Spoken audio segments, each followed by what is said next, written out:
ShinRobjira.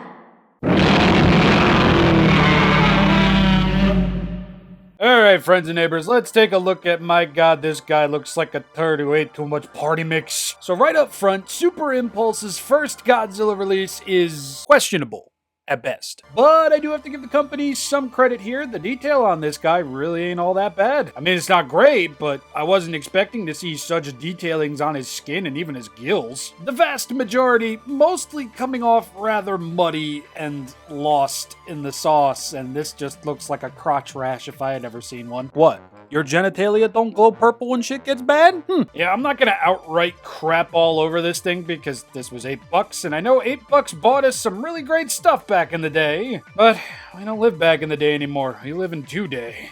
Yet again, credit where it is due. The detailing, especially on the tail over here, is really, oh wow, that's a penis. Shin Godzilla with a face on the tail? No! This is wiener. Yeah, what you're seeing might not be impressive, but I'm kind of just impressed it looks good in any way sense. I want you all to stifle your breathing real quick. Look at the absolute state of my guy's mouth. Bro be looking like an unripe watermelon. Why is the hole so damn askew?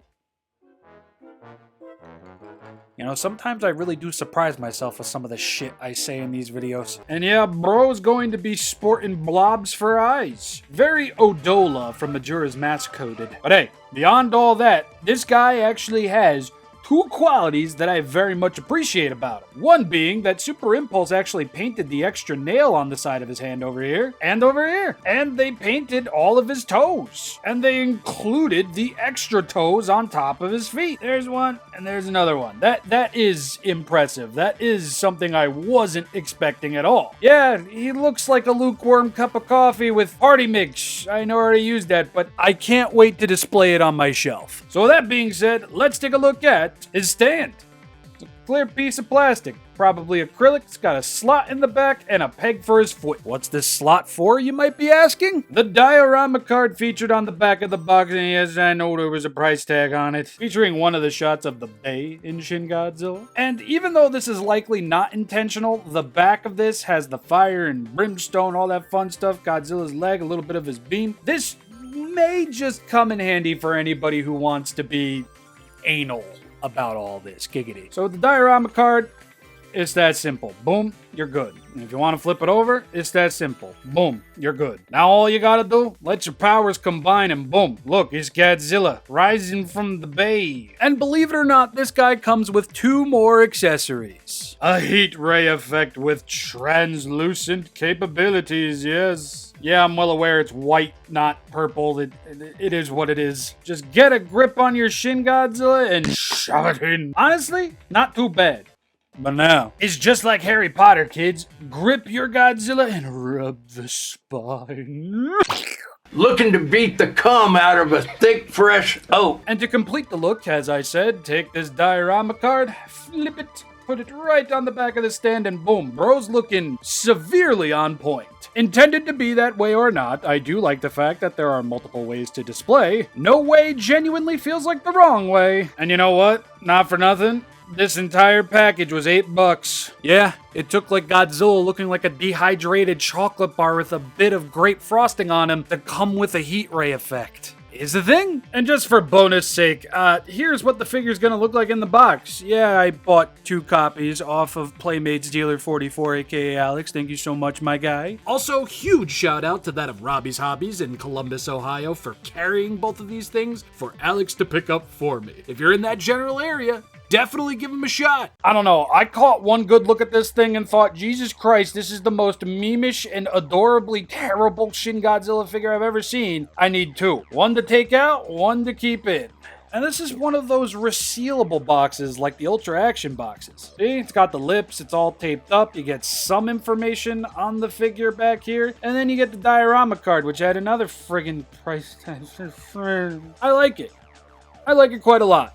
I'm gonna hang this up next to my computer. And now, the only articulation that will be present on this guy will be the tail being able to swivel all the way around and the arms being able to swivel all the way around. Look at those puffy digits. Decent enough at best, solid body and legs, and then separate pieces being the tail and the arms. And I want you all to do a creative thinking assignment right now. Imagine you live in a world where Shin Godzilla existed. He thawed out and he's disappeared. He's been gone for ages. And one day, you're walking to work and you see this.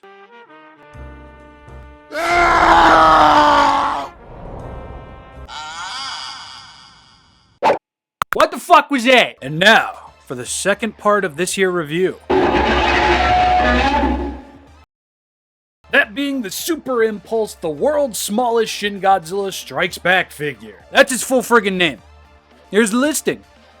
Wow. Now, right off the cuff, this guy is very, very tiny, and he is only going to articulate at the tail. And you know what? I do have to give Super Impulse credit. Micro penis. The detailing on this thing is actually almost better than the bigger figure. His legs clearly showcasing that Shin Godzillian shape. His gills are actually, what?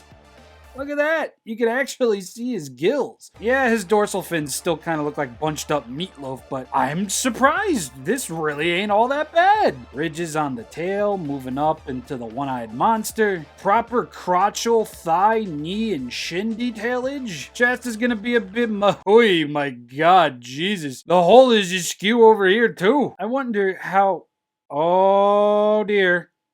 Oh boy. They painted his eye on the top of his head, but yo, look at that. Pinky, eye.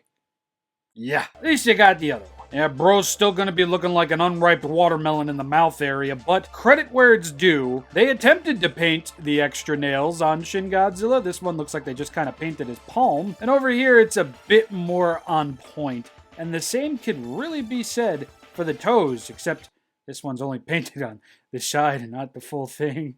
That one just spooch. And this one, you know, honestly, fam, this thing is so friggin' small. It's a little bit over an inch tall, and I'm surprised it's painted at all. But you know what I'm even more surprised about? The fact that this one also does come with accessories. Just like his older big-ass brother, he's going to come with a stand that you can shove onto his foot, just like that. And of course, the world's smallest Shin Godzilla is also going to need the world's smallest heat ray effect, because damn, just manhandle the microplastics and just shove that into his tail. And hey, look at that. That's not half bad, I think. But it gets better. Box. No, it's not just a carrying case. It is actually a diorama box. So you can plop that guy in there. You can close the friggin' lid. And look at that. You've got him from all sides over here, firing off his heat-radiated thunder smash. Hold on, there's going to be another butt. There's so much dick in this video, we got to show another butt. Right outside of this box, straight out of the standard box, it came with this. Yes, this is an inclusion, not something I saved from the packaging. So we can get our factory reset button on and party like we were sending stolen goods to Prime versus Prime. Boom. Look at that. Nice and neat. And then just slowly get him in there, yes. Oh, look at that. Nice complete little package right there. Just look at that roundabout. Godzilla 570, Toho Company Ltd, Godzilla.com. This is cool. I'm sorry. It's not much, but it's something. Honestly, not a bad package to be sporting. Yes, the figures don't look amazing, but for a severely budgeted Godzilla figure in the 3.75 line and the world's smallest line, can't say I'm upset. I can't say I hate them either, so guess a pass from me. And now I'd like to show you this guy's box. This is not his box. Welcome to the Cream Kingdom, bitch. Open up. Yeah, it's a bit bizarre, but when you look at the size of the figure, you really don't want to package something like this that's small with even smaller accessories in something that could be easily broken into and stolen, you know? I appreciate the security, but good lord, did my fingertips hurt trying to get this thing out. Beautiful. Size comparisons. 3.75 Shin Godzilla will be standing at 3.75 inches tall. Go figure. It's all in the title. The world's smallest Shin Godzilla Strikes Back figure will be standing at just over an inch. Look at that. Playmate Soldiers, Shokugan, Movie, Limited Movie, Monster King, Medicom, X Plus 25 cm, X Plus Defa-Reel, Sega Premium Prize Shin Godzilla Mark II, Kid Robot, Jam Chin, Playmates / NECA V1 Shin Godzilla, Playmates V2 Shin Godzilla, HG, Vengapuppus. Kind of have a soft spot for these things. Yes, it is due to in part that they're Shin Godzilla figures, but at the same time, they have a particular air of charm about them. And depending on what Super Impulse's next release is going to be with the Godzilla IP, I think I'm going to check it out. Anyway, phallic nonsense aside, I have been ShinRobjira. I do so hope you all enjoyed this video. I will see you all next time where I have no idea what I'm going to be talking about. I had just sent out Exquisite Basic King Ghidorah and Godzilla 1991. I just got charged for Movie Monster Series Kiryu 2.0, so it could be a mixture of anything, and I'm still working on SH Monster Arts Dark Magician. It is not that intricate a video, it's just taking me a while, alright? With whatever comes next, I'll see you all then and there. Without further ado, I'm gonna go back into my room and play Doom. Bye.